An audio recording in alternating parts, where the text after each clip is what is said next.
Now today we will be starting from income from salary. ठीक है? In last class we have discussed about tax, residential status, everything. Now in the first class we discussed there is a 5 head under income tax. Okay, so income from salary, income from house property, income from business or profession, profit or gain from business or profession, income from capital gain, and income from other sources. So this 5 heads हम लोग को ये पांचों head पढ़ना है. तो starting from income from salary. So today we will be starting income from salary. So what does the salary means? According to income tax, if there is a employer-employee relationship and employee is getting any kind of remuneration in return of their services, it will be termed as salary. Okay? If any person is providing service as an employer in any of the business or to any individual, and whatever in return, whatever in remuneration he is getting, that will be his salary. Okay, from the income tax point of view. Now, what are the important points regarding salaries? An employer may be an individual, firm, company, or any other institution. Now, this is clear. Okay, individual can also be the employer, firm, or company, or any other institution can be the employer. Okay, and according to income tax, there is no distinction between salary and wages. Both are equal. Now in accounts, we have studied that salary and wages both are different. But according to income tax, salary and wages both are same. There should be a relationship of employer and employee. It is really important to understand that there should be a relation between employer and employee. That is why salary received by a partner from partnership firm or salary of MPs and MLAs are not taxed under income from salary because there is no employer-employee relationship. Now, partner is not the employee of partnership firm. Okay. So, if any salary is received by partner in partnership firm, it will not come under income from salary because there is no employer-employee relationship. MP, MLA, they also receive salary, but they are not the employee of central government.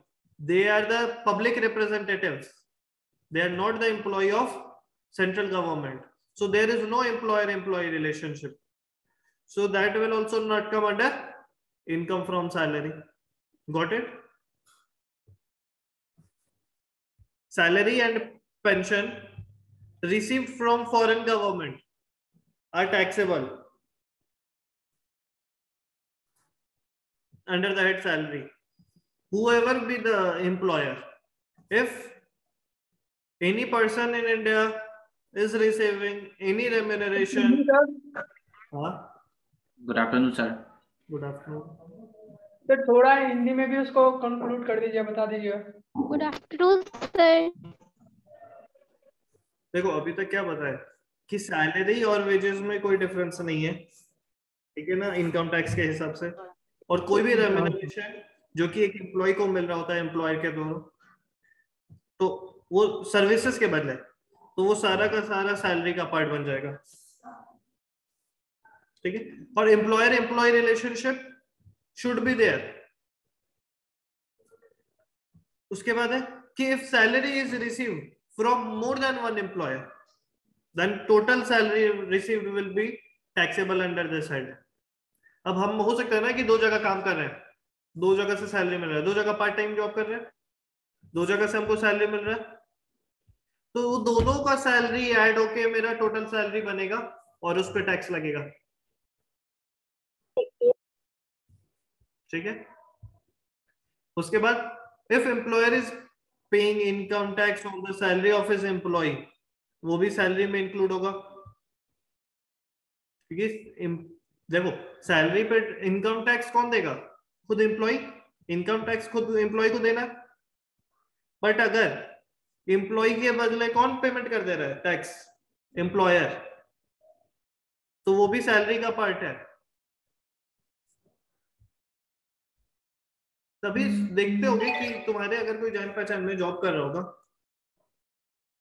तो you will come to know कि उससे जब तुम salary पूछोगे ना तो हो सकता है वो बोलेगा कि 80,000 है पर मंथ।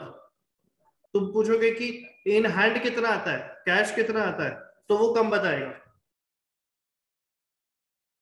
ठीक है, क्यों? क्योंकि हो सकता है टैक्स कट गया हो, कुछ पैसा प्रोविडेंट फंड में चला जाता है, कुछ पैसा काइंड्स में जो दिया जाता है ना वो भी सैलरी में ऐड हो जाता है, तो इसी के लिए वो सैलरी देख के लगता है कि बड़ा है। बट जब इन हैंड का बात आएगा तो इन हैंड में कम आता है। ठीक है। फिर the salary is deemed to be accrued at the place where the employ render his service.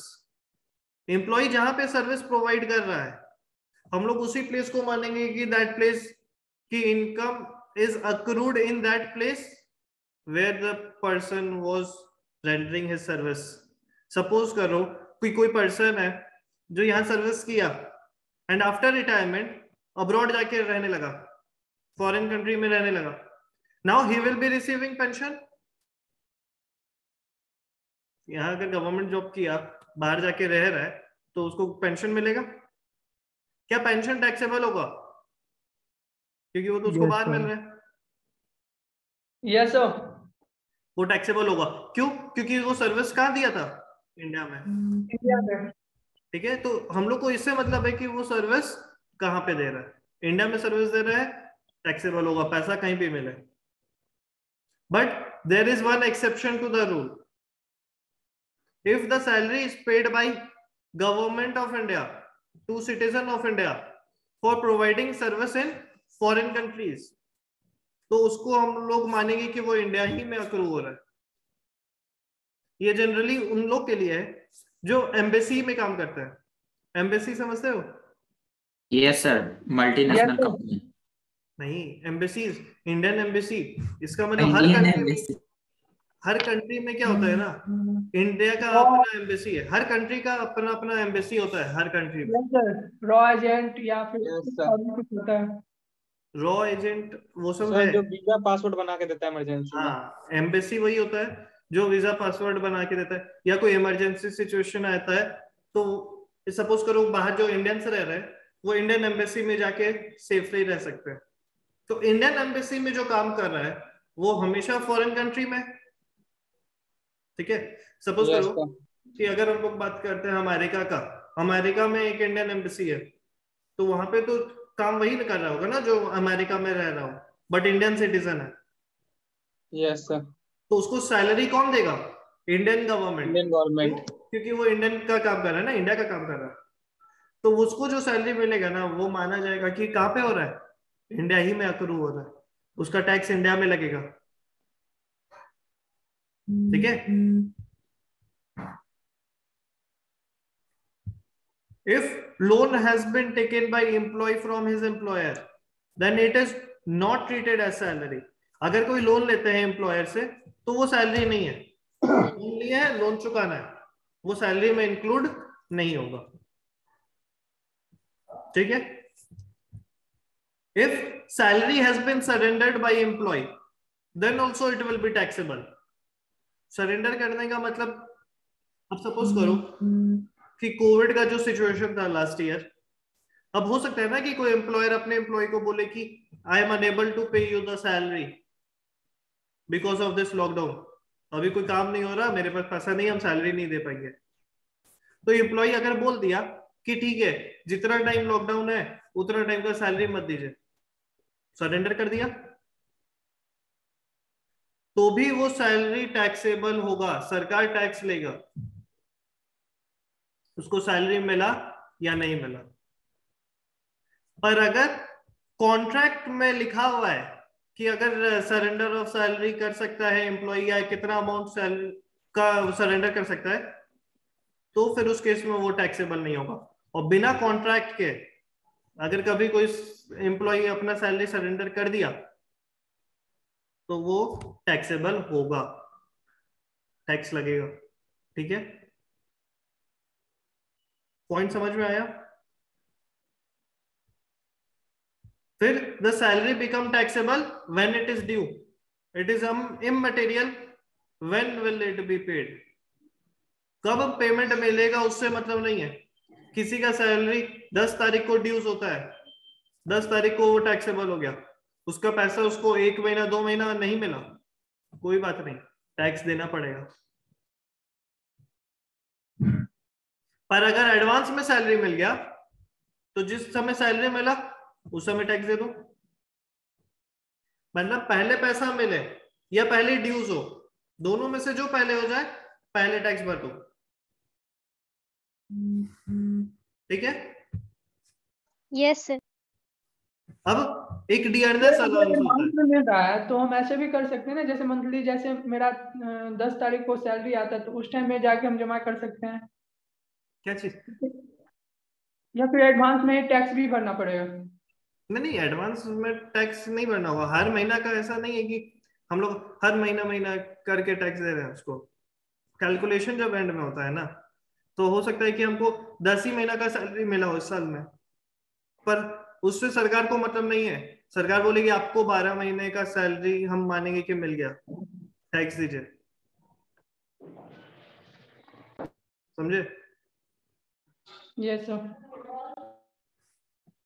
फिर आता है डियरनेस अलाउंस, डीए। ठीक है, डीए जनरली मिलता है ना कि कॉस्ट ऑफ लिविंग को बराबर रखने के लिए। महंगाई जब बढ़ रहा है ना, तो बेसिक सैलरी नहीं बढ़ाता है कोई भी, क्या बढ़ाता है? Dearness allowance, DA. ठीक है, डीए अगर सैलरी का पार्ट तभी बनेगा जब वो एम्प्लॉयमेंट के टर्म्स एंड कंडीशन में इंक्लूड हो। तो हम लोग के क्वेश्चन में ना जब भी लिखा हुआ रहेगा ना DA forming part of salary, तो हम लोग उसको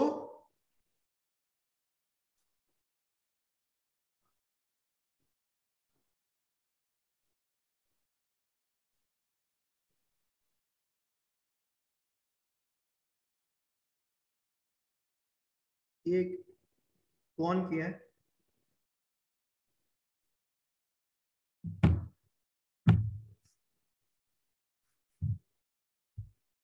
ठीक है, तो DA will be the part of the salary if this are under terms and condition of employment. वो लिखा हुआ रहेगा ब्रैकेट में डीए के बगल में, फॉर्मिंग पार्ट ऑफ सैलरी या under terms and condition of employment, तो ही हम लोग लेंगे।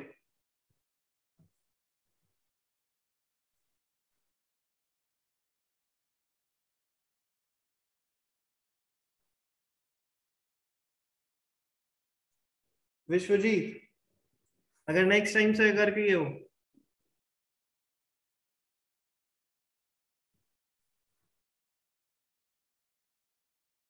लीव कर दिया।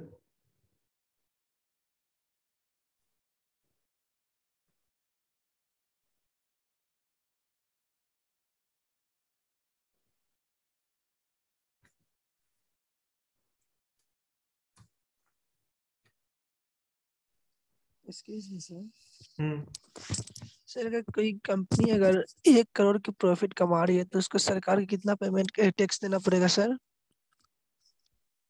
देखो, उसका निकालने का तरीका अलग होता है, वो अभी हम लोग नहीं सीखेंगे, अभी टाइम लगेगा वहां तक पहुंचने में। अभी स्टेप बाय स्टेप चलो। ठीक है? Okay sir. अब आता है सैलरी गिवन होना, सैलरी ग्रेड। ठीक है, ग्रेडिंग सिस्टम होता है, याद रखना। कभी कभी जो गवर्नमेंट जॉब्स होते हैं ना, वहां जनरली ग्रेड सिस्टम चलता है, तो हम लोग को ये समझना होगा ग्रेड सिस्टम होता क्या है, कैसे मिलता है। एक एग्जांपल देखो, यहाँ पे मेंशन किया है, if a salary is given to employ in grade basis, that is, कैसे लिखा हुआ रहेगा ये देखो, 26,000 फिर डैश, फिर 2,000 फिर डैश, 30,000 डैश, 3,000 डैश, 45,000। तो इसका मतलब क्या हुआ कि उसका जो जॉब ज्वाइन किया तो उसका सैलरी कितना था? 26,000। 26,000। अब उसका क्या होगा, हर साल 2,000 रुपया सैलरी बढ़ेगा हर साल। 2,000 कब तक बढ़ेगा? जब तक उसका सैलरी कहां तक नहीं पहुंच जाता? 30,000 तक। ठीक है, उसके बाद 30,000 पहुंचने के बाद हर साल कितना बढ़ेगा? 3,000। कब तक? जब तक उसका सैलरी 45,000। ठीक है, जब 45,000 सैलरी पहुंचेगा उसके बाद इंक्रीमेंट बंद, क्योंकि उसके बाद कुछ नहीं लिखा हुआ है। सो ये एनुअल होगा। हाँ, एनुअली बढ़ेगा सर तो फिर वो 45,000 सैलरी हो जाएगा, उसके बाद फिर रुक जाएगा बढ़ना सर? हाँ, फिर रुक जाएगा बढ़ना। अगर आगे कोई ग्रेड नहीं है तो that is the maximum salary that a person will receive. Excuse me sir.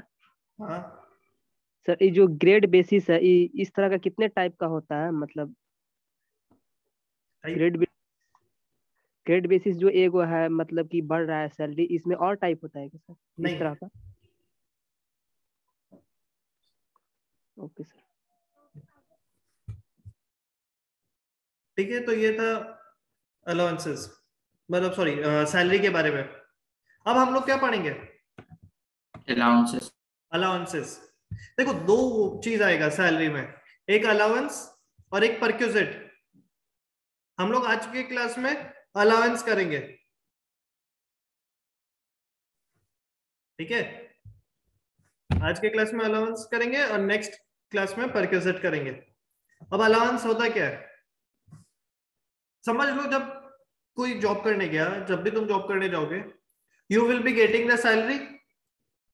Beside salary you will also be receiving some amount of money for paying rent, or suppose you have to purchase laptop, the employer will give you some amount of money to purchase the laptop. ठीक है, तो personal expenses या official duty पूरा करने के लिए employer employ को पैसा भी देता है। तो वो सब जो पैसा देगा ना, वो सब अलाउंसेस बन जाएगा। अब बहुत सारे बिजनेस में पैसा नहीं देके सामान ही दे देता है। जैसे अभी एक एग्जांपल दिए ना कि लैपटॉप खरीदना था, हम एम्प्लॉयर के पास गए, एम्प्लॉयर मेरे को 50,000 रुपए दे दिया कि जाओ लैपटॉप खरीद लो। दूसरी जगह पे अगर कोई आदमी गया जॉब करने, एम्प्लॉयर से लैपटॉप के लिए बोला, तो एम्प्लॉयर उसको लैपटॉप दे दिया, पैसा नहीं दिया, सीधा लैपटॉप दे दिया। ठीक है, तो इस केस में क्या होगा, एक मिनट से नहीं, पहले कंप्लीट कर लेते। इस केस में क्या होगा कि जो कैश मिला वो कैश अलाउंस है, और जो काइंड में मिला, मतलब जो लैपटॉप दे दिया, वो परक्यूजिट है। तो अलाउंसेस हमेशा किस में होगा? कैश। अब बोलो सनी, क्या बोलना, क्या पूछना है? सर विश्वजीत वेटिंग में है, मैसेज कर रहा है। हाँ, तो उसको थोड़ा देर वेटिंग में रहने दो। Okay sir. है ना, वो यही जो रेड मार्क है विश्वजीत ही तो किया है, तो let it be. Sir allowances कई तरह के हो सकते हैं सर, जैसे कि किसी ऑर्गेनाइजेशन में हॉस्पिटैलिटी का अलाउंस दे सर। अरे बहुत सारा होता है, अभी हम लोग पढ़ेंगे सब। ठीक है ना, देखो, it is the sum of amount which an employer paid to his employee to meet some special expenses. It may be either personal expense or related to official duty. Personal expense के लिए हो या official duty के लिए हो, employer से employ को कोई भी एक्सपेंसेस, स्पेशल एक्सपेंसेस मीट करने के लिए पैसा मिल रहा है, तो वो अलाउंस है। All cash amount received as an allowance will be included in total salary. अब अलाउंस भी तीन टाइप का होता है, फुल्ली एग्जेम्प्ट, फुल्ली टैक्सेबल और पार्शियली एग्जेम्प्ट। एग्जेम्प्ट का मतलब क्या हुआ? छूट, कि वी डोंट हैव टू पे टैक्स ऑन दैट, उसमें टैक्स नहीं लगेगा, तो वो होता है फुल्ली एग्जेम्प्ट। फुल्ली टैक्सेबल मतलब अगर वो अलाउंसेस मिलेगा तो उसमें पूरी टैक्स लगेगा। एक होता है partially exempted allowance, partially exempted में क्या होता है कि कुछ अमाउंट में टैक्स लगेगा और कुछ अमाउंट में एग्जेम्प्ट रहेगा।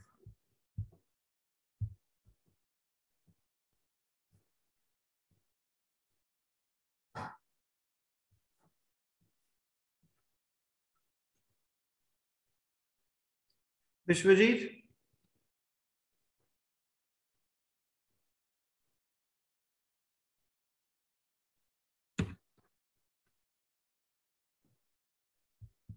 अगर नेक्स्ट टाइम से करोगे तो I will not allow you to enter the class.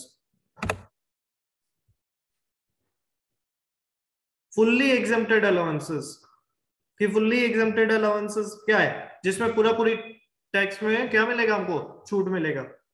We don't have to pay the tax. पहला, travelling allowance which is given to employ for meeting the expenses related to tour और transfer of services. Tour भी मतलब समझना business tour, देखिए ना, मतलब business से related अगर हमको ट्रैवलिंग करना है, एम्प्लॉयर हमको कहीं भेजा, किसी और जगह भेजा, तो ट्रैवलिंग का खर्चा लगेगा ना, या हम एक जगह से दूसरे जगह ट्रांसफर हुए, ट्रैवलिंग का खर्चा लगेगा। उसके लिए जो पैसा देगा वो सब किसमें चला जाएगा, travelling allowance, that is fully exempt. Daily allowance, अब जब हम बिजनेस टूर पे जा रहे हैं तो मेरा डेली खर्च लगेगा ना, ट्रैवलिंग के अलावा कुछ खाने पीने पे या कहीं और भी खर्च लगा, तो वो सब किस में आ जाएगा, डेली अलाउंस में, वो भी फुल्ली एग्जेम्प्ट है। देखो, वर्क के टाइम पे, बिजनेस के काम से कहीं भी जाना है, कुछ भी मिल रहा है हमको हेल्प जो बिजनेस में ही काम आएगा, वो सब में फुल्ली एग्जेम्प्ट है, पर्सनल नहीं होना चाहिए, ठीक है ना। कन्वेंस अलाउंस, कन्वेंस अलाउंस का मतलब क्या हो गया कि सिटी के अंदर ही ट्रैवल करना, चाहे मीटिंग है या कुछ भी है, तो एक जगह से दूसरी जगह एक ही सिटी के अंदर हम मूव कर रहे हैं, तो उसके लिए भी हमको पैसा मिलेगा, तो वो होता है कन्वेंस अलाउंस। सर तो अलाउंस पे टैक्स नहीं लगता होगा? क्या चीज? अलाउंस पे सर टैक्स नहीं ना लगेगा? अलाउंस पे टैक्स लगेगा, ये सब पे नहीं लगेगा, जो यहाँ पे लिखा हुआ है फुल्ली एग्जेम्प्ट अलाउंसेस में जो लिखा हुआ है ना, इस पे नहीं लगेगा। तो सर जैसे कि मैं एक बिजनेस है, कंपनी है, और हम कार खरीदते हैं, तो हम उसमें दिखा सकते हैं ना, इसमें शो कर सकते हैं। तुम्हारा खुद का बिजनेस है, उसका बात नहीं हो रहा है यहाँ पे, एम्प्लॉयर एम्प्लॉय का बात हो रहा है। Yes sir. है ना, हम लोग यहाँ एम्प्लॉय के बारे में पढ़ रहे हैं कि अगर तुम किसी बिजनेस में काम कर रहे हो, किसी कंपनी में काम कर रहे हो, तो तुम्हारे लिए कौन सा टैक्सेबल सैलरी होगा और कौन सा नहीं। अभी तुम एज ए ओनर मत समझो, अभी तुम एज एन एम्प्लॉय समझने की कोशिश करो कि हम किसी एम्प्लॉय किसी बिजनेस में एम्प्लॉयड है। Yes sir. ठीक है, उसके बाद एक आता है helper allowance, is received for appointing helper for performing official duties. Official duties के समय हमको किसी आदमी का जरूरत पड़ सकता है, हम किसी कंपनी में एम्प्लॉय है, बट इतना सारा काम है कि मेरे से अकेले नहीं हो सकता, so I need one more person, so I have appointed one helper for me, so for that I will be receiving salary from employer only to pay him the salary, so that will also be exempted। but बहुत बार क्या होता है ना, हम किसी helper को रखे, अब हेल्पर का सपोज करो कि सैलरी हम रखे हैं 8,000 और हम एम्प्लॉयर को बोलेंगे कि हम उसको दे रहे हैं 10,000, तो अब एम्प्लॉयर से हमको 10,000 मिला और हम उसको 8,000 दिए, 2,000 तो मेरे पास बच गया ना, तो वो जो 2,000 बचेगा ना, उस पर टैक्स लगेगा। अगर कोई अमाउंट नहीं बचा तो कुछ भी टैक्स नहीं लगेगा। अगर उसको 8,000 देना है, 8,000 मिला तो पूरा का पूरा 8,000 पे छूट। पर अगर 8 देना है but I am receiving more money from employer, extra money from employer, तो वो जो एक्स्ट्रा मनी होगा ना, उस पर टैक्स लगेगा। क्लियर है? फिर आता है एक एकेडमिक अलाउंस, जो रिसर्च रिलेटेड वर्क से लेकर के हम लोग को परफॉर्म करने में अलाउंस मिलता है। यूनिफॉर्म अलाउंस, बहुत सारे बिजनेस और कंपनीज में यूनिफॉर्म्स होते हैं, तो उसको खरीदने या मेंटेन करने के लिए जो खर्च लगेगा वो भी हम लोग को मिलता है एम्प्लॉयर से, तो वो सब क्या है, टैक्स फ्री, फुल्ली एग्जेम्प्ट है, उसमें टैक्स नहीं लगेगा। Allowances to high court and supreme court जजेस, हाई कोर्ट और सुप्रीम कोर्ट जज को जो भी अलाउंसेस मिले उस सब का सब क्या है, छूट, उस पर कोई टैक्स नहीं लगेगा। Allowances received from UNO, United Nation organization है ना, यूएनओ से किसी भी तरीके का अलाउंसेस मिलेगा तो वो भी पूरा का पूरा क्या होता है, एग्जेम्प्ट। तो ये याद रखना होगा, फुल्ली एग्जेम्प्ट अलाउंसेस में क्या क्या आएगा, ये सारा नाम हम लोग को याद रखना पड़ेगा, ठीक है। अब है फुल्ली टैक्सेबल, कि ये सब अलाउंस है ना फुल्ली टैक्सेबल है, इसमें कोई टैक्स में माफी नहीं मिलेगा, जितना पैसा मिल रहा है उस पे पूरा का पूरा टैक्स लगेगा। पहला डियरनेस अलाउंस, अभी समझाए थे डियरनेस अलाउंस क्या होता है, जो हम लोग का प्राइसेस राइज करता है किसी भी प्रोडक्ट का, महंगाई बढ़ रहा होता है, इन्फ्लेशन आता है, तो उस केस में एम्प्लॉयर अपने एम्प्लॉय को डीए देता है, डियरनेस अलाउंस, ताकि हम लोग अपने डेली कॉस्ट को क्या कर सके, मेंटेन कर सके। तो वो डीए अगर मेरे को मिलेगा तो वो फुल्ली टैक्सेबल है। City compensatory allowance, city compensatory is allowance is given to the employee who are living in large cities to meet high cost, ठीक है, जो लार्ज सिटीज में रह रहे होते हैं, हाई कॉस्ट को मीट करने के लिए उन लोगों को सिटी कंपनसेटरी अलाउंसेस मिलता है।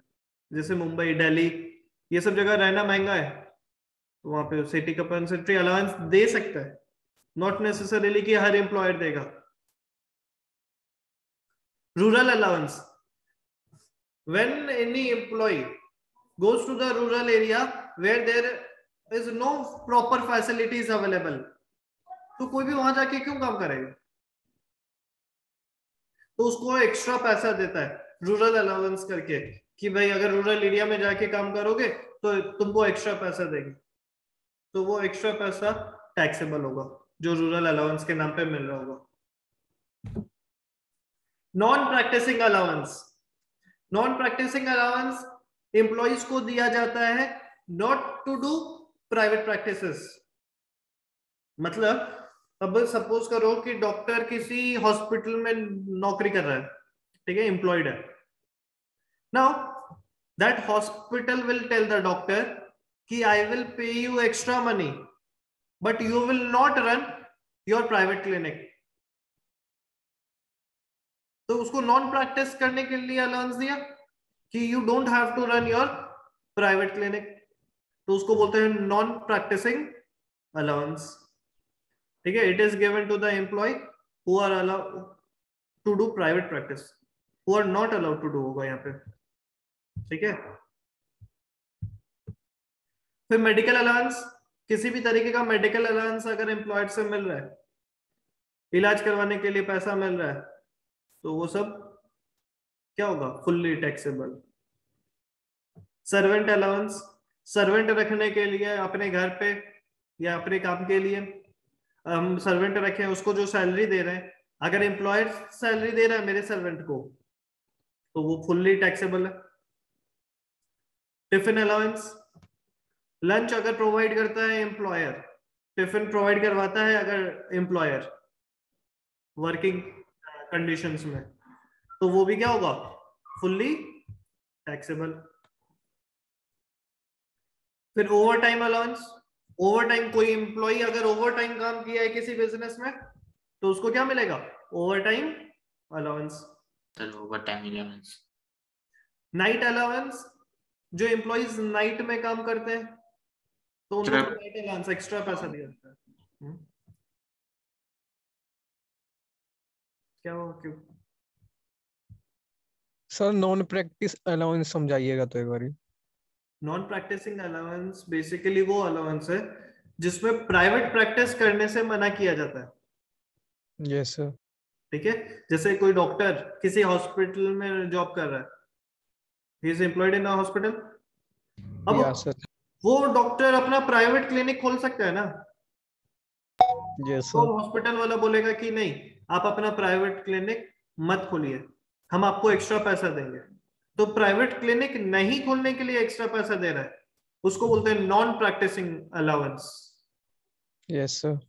ठीक है सर अगर वो चाहता है कि पैसा ना ले, हम अपना खुद मतलब एक और खोल ले प्राइवेट से, तो खोल सकता है।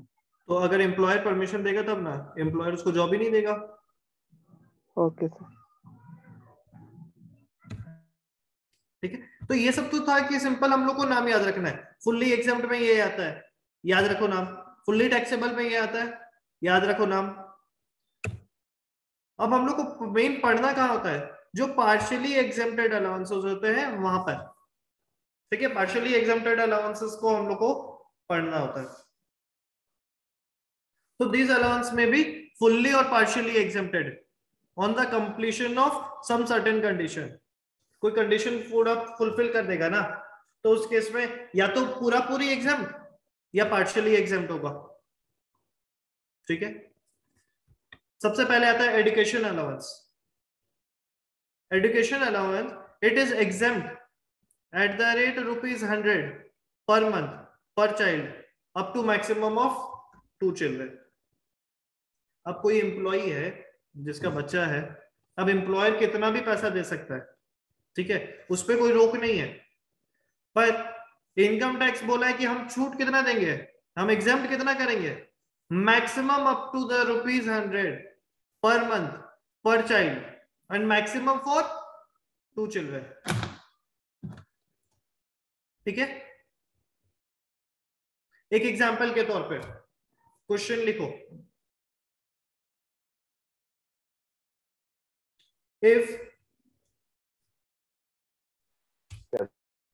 if an employer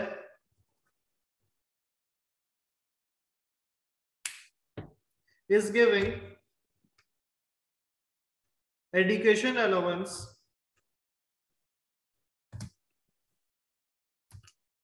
as ₹300 per month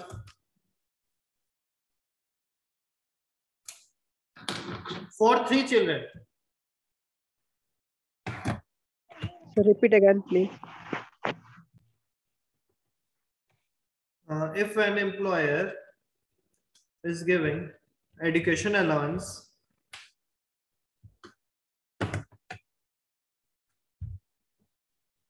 at ₹300 per month for 3 children. ठीक है, अब क्या हुआ यहाँ पे, ₹300 महीना दे रहा है एजुकेशन अलाउंस 3 बच्चा के लिए, तो साल भर में कितना दिया,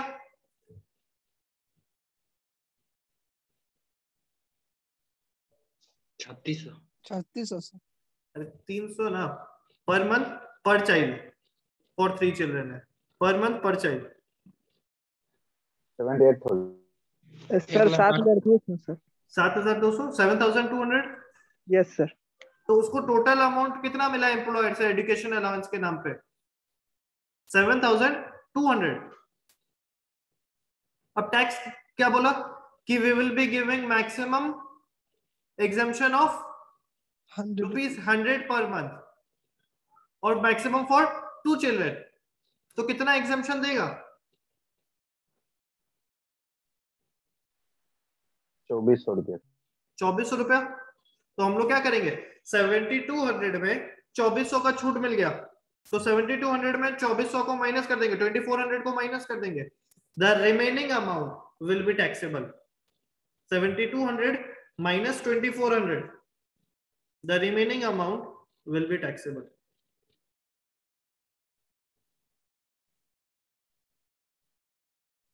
ठीक है, समझ में आया? Yes sir. नो सर, एक बार रिपीट कर दीजिए सर। सर डीए वाला समझा दीजिए एक बार और से। ठीक है, देखो पहले हम लोग क्या किए कि हम लोग को क्या करना है कि कितना एम्प्लॉयर से मिल रहा है, हमको 300 रुपया मिल रहा है हर महीना हर बच्चा के लिए, तो 3 बच्चा के लिए दे रहा है, 3 चिल्ड्रंस के लिए दे रहा है, तो टोटल एक महीना में कितना दिया? 900। Yes sir. तो पूरा 12 महीने में कितना मिलेगा? For a year it will be ₹7200, है ना सर ज्यादा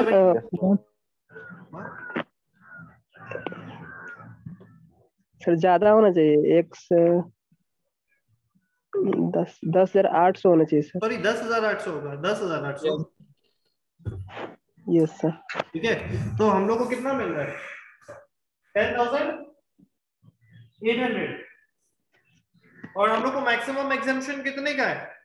₹100 पर child per month, maximum 2 children के लिए। तो पूरे साल में कितने का एग्जेम्पशन मिलेगा टोटल?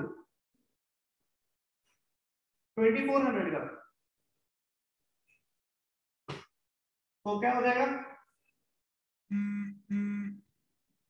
8400 जो होगा वो क्या हो जाएगा हम लोग के लिए? Taxable amount. टैक्स कितने पे लगेगा? 8400 पे। ठीक है, सर ये 2400 कैसे हो गया? ₹100 पर मंथ पर चाइल्ड। तो अगर एक बच्चा का 100 रुपए के हिसाब से 1200 रुपए हुआ पूरे साल का। Yes sir. तो 2 बच्चे पे 2400। ठीक है ना सर? सर डीए क्या होता है, और बता दीजिए। अच्छा, अभी आएगा वापस डीए का बात, तो हम लोग वहां पे डिस्कस कर देंगे। डीए बेसिकली क्या होता है ना, कि जो हम लोग का डे टू डे एक्सपेंसेस जो प्राइस राइज करता है, जो इन्फ्लेशन होता है, जो हम लोग यूज करते हैं कि महंगाई बढ़ रहा है। तो जब इन्फ्लेशन होता है ना, तो employers does not increases our basic salary. Okay, basic salary will be same, they will increase our DA, dearness allowance. It is given to meet day-to-day expenses for rising prices. Okay. Okay sir. तो education allowance clear हुआ। उसी तरीके से है hostel allowance. Hostel allowance maximum exemption होगा ₹300 पर month per child up to the maximum of 2 children. So hostel allowance will be exempt, maximum 300 per month per child up to maximum of 2 children. तो same condition है जो education allowance में था, सिर्फ वहां पे 100 रुपए पर मंथ है और over here it is 300 per month. Is it clear to all? Yes sir. Now transport allowance. It is paid to attend official duties, that is from our residence to office and from office to again our residence, but it will be given to only disabled person, the person who is disabled physically. This allowance will be given to that person only, and the exemption will be ₹3,200. 3,200 for the complete year, not month. एक साल में 3200 देगा ना sir? हाँ, पूरे एक साल में 3,200 का एग्जेम्पशन मिलेगा, and it is only for disabled person. Remember this. If any other person is getting transport allowance, तो उसको किसी भी तरीके का एग्जेम्पशन नहीं होगा. He will not receive any exemption. Now, special allowances to employees of transport agency. If any person is employed in a transport agency, and transport agency like if he is a driver of a truck, है ना, which carries goods from one city to another city, so there will be a lot of expenses. He will be getting allowances for that expenses. Employer will pay the all expenses that will be incurred during that travel. So what will be the exemption in that? So over here the exemption will be the list of the following, मतलब इन दोनों में जो सबसे छोटा होगा उसका छूट मिल जाएगा, उसको एग्जेम्प्ट हो जाएगा। क्या दोनों का? जो अलाउंसेस मिल रहा है उसका 70% या ₹10,000 पर मंथ, दोनों में से जो छोटा है उसका छूट मिल जाएगा। लीस्ट ऑफ द फॉलोइंग, ठीक है ना। हम लोग को क्या करना होगा? अलाउंसेस दिया हुआ होगा, सपोज करो अलाउंस दिया हुआ है कि उसको अलाउंस मिल रहा है 25,000 या 30,000 रुपए में, ठीक है, या 20,000 रुपीज मिल रहा है पर मंथ, तो 20,000 उसको अलाउंस मिल रहा है। तो हम लोग को पहला कंडीशन क्या बोला? 70% ऑफ सच अलाउंस। तो 70% कितना हो जाएगा उस अलाउंस का? 20,000 का 70%, 14,000। सो दैट परसेंट, तो यहाँ पे हम लोग क्या ले लेंगे? 14,000, 70% ऑफ अलाउंस, और 10,000 पर मंथ, ये इनकम टैक्स के द्वारा बताया गया 10,000 पर मंथ। तो 14,000 पर मंथ और 10,000 पर मंथ, दोनों में से जो छोटा है उसका छूट मिल जाएगा। That will be income tax. समझ में आ गया?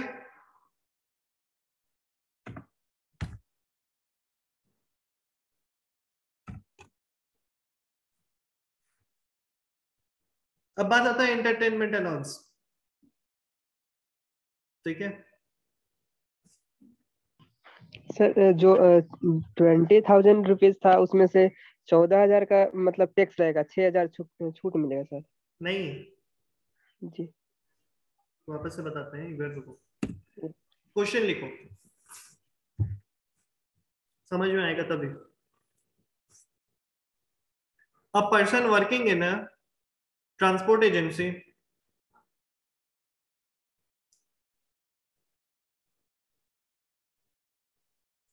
is receiving ₹20,000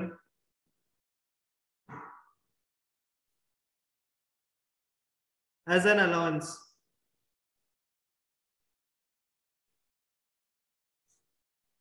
ठीक है। हम लोग को ये दिया हुआ है क्वेश्चन में 20,000 per month, mention there 20,000 per month, ठीक है, उसको अलाउंस मिल रहा है। तो अब क्या करेंगे?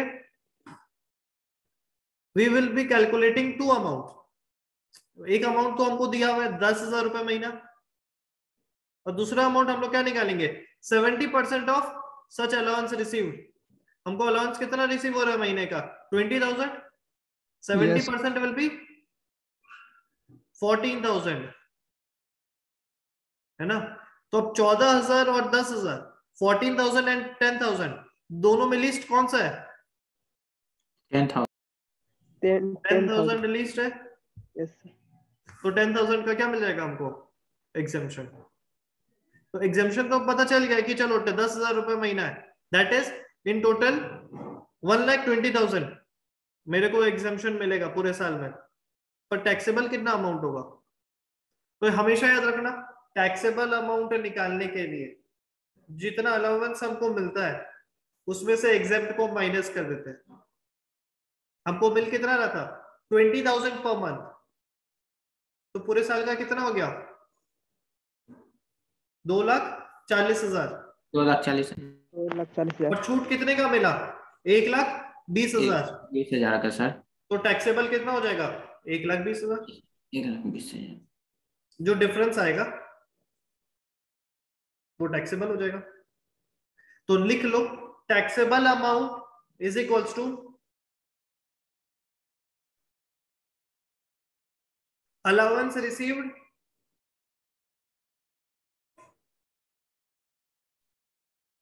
माइनस एग्जेम्प्टेड अमाउंट, ठीक है ना। जो अलाउंस रिसीव हुआ उसमें से एग्जेम्प्टेड अलाउंसेस को डिडक्ट कर देंगे। So after deducting exempted allowance from the allowance we are receiving, वो हम लोग का क्या निकल जाएगा, टैक्सेबल अलाउंस। ठीक है,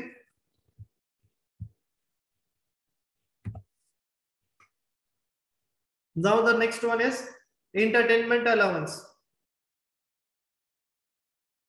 अब entertainment allowance में क्या होता है कि जो भी अमाउंट होगा, whether it be a government employee or a non government employee, the whole amount will be included in the salary। ठीक है, तो initially we will add the total amount of entertainment allowance into the salary। Now there will be two types of employee, government employee and non-government employee। So in case of government employee, deduction will be allowed, exemption will be allowed, but in case of non-government employee, no exemption is allowed। So हम लोग क्या करेंगे, जो entertainment allowance है उसको हम लोग पूरा पूरी क्या किए, पहले ऐड कर दिए टोटल सैलरी में। ठीक है, तो फर्स्ट ऑफ ऑल सब ऐड हो गया टोटल सैलरी में। अब अगर गवर्नमेंट एम्प्लॉय होगा ना, तो जब टोटल सैलरी निकाल देंगे ना, उसमें से हम लोग इंटरटेनमेंट अलाउंस माइनस कर देंगे, जितना का एग्जेम्पशन मिलना होगा। और अगर नॉन गवर्नमेंट एम्प्लॉय है तो नीचे कुछ भी माइनस नहीं करेंगे, क्योंकि उसको छूट नहीं मिलेगा, एग्जेम्पशन नहीं मिलेगा। तो यहाँ हमको ये ध्यान रखना है कि एक गवर्नमेंट एम्प्लॉय होगा, एक नॉन गवर्नमेंट एम्प्लॉय। स्टार्टिंग में एंटरटेनमेंट अलाउंस दोनों में ऐड होगा, बट गवर्नमेंट वाले में छूट मिलेगा, डिडक्शन मिल जाएगा, और नॉन गवर्नमेंट में कोई एग्जेम्पशन नहीं मिलेगा। Clear? Now what will be the exemption? So see, exemption will be the least of the following will be exempt। तीन कंडीशन है, तीनों कंडीशन में जो सबसे छोटा होगा, जो सबसे लीस्ट होगा, exemption will be that amount। The first one will be actual amount of entertainment allowance।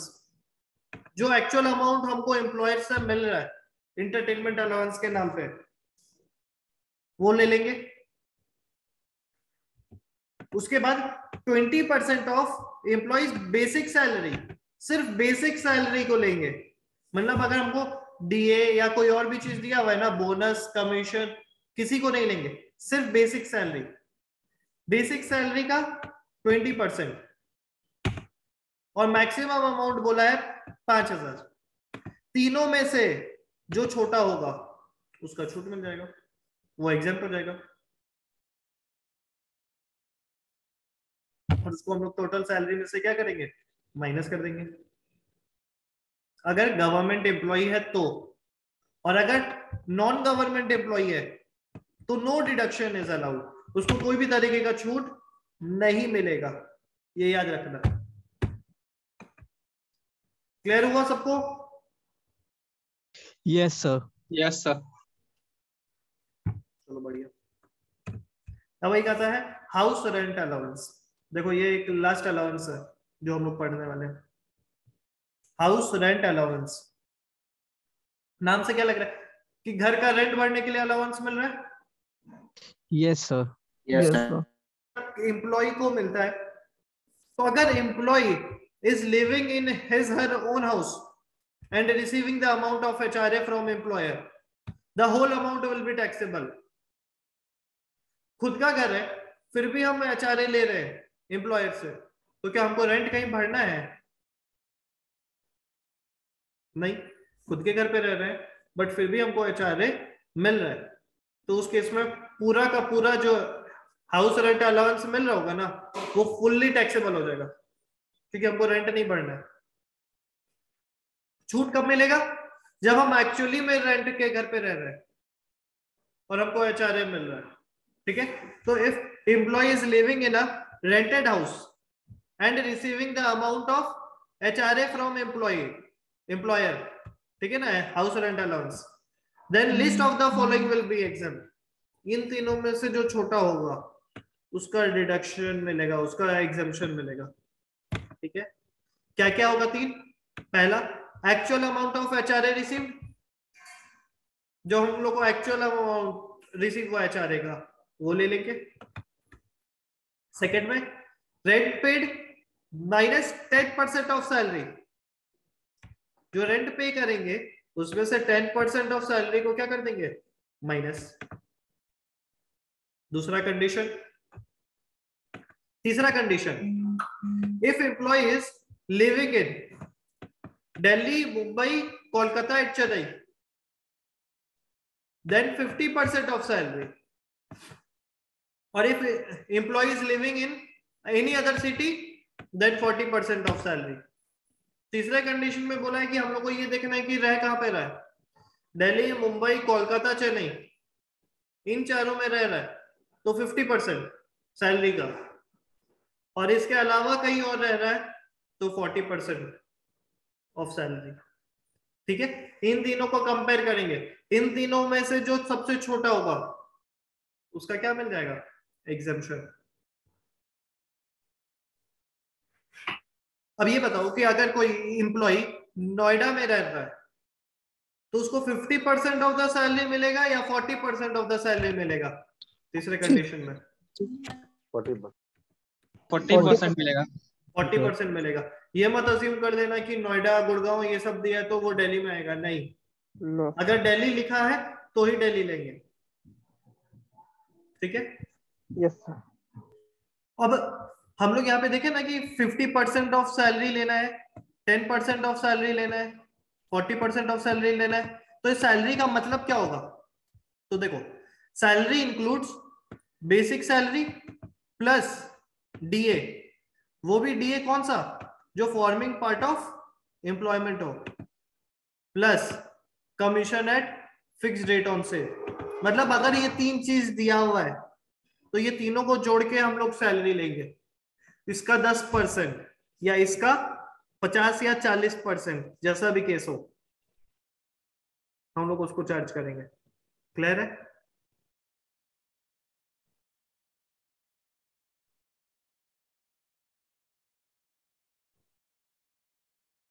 और टैक्सेबल अमाउंट ऑफ एचआरए क्या हो जाएगा, actual HRA received minus exempted HRA.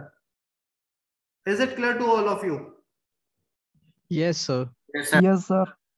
देखो अभी क्या है ना कि सिर्फ हम लोग इसका प्रोविजन पढ़ के ये नहीं बता सकते कि क्लियर हुआ है कि नहीं, कुछ क्वेश्चन सॉल्व करना जरूरी है। ठीक है, तो हम कुछ क्वेश्चन तुम लोग को ग्रुप में भेज देंगे, पीडीएफ भी भेज देंगे और क्वेश्चन भी भेज देंगे। Yes sir. तो तुम लोग प्रैक्टिस करोगे। इफ अगर नेक्स्ट क्लास में कोई क्वेश्चन में दिक्कत है तो first of all we will discuss that question और फिर हम लोग आगे पढ़ेंगे। Yes sir. ठीक है ना, कोई डाउट किसी को? No no sir. कितना पढ़े, सब समझ में आया? Yes sir. यस सर, समझ में आया पूरा आज। ठीक है, बढ़िया। तो आज के लिए इतना ही पे रखते हैं। ठीक है, चलो, thank you everyone. Thank you sir. Thank you sir.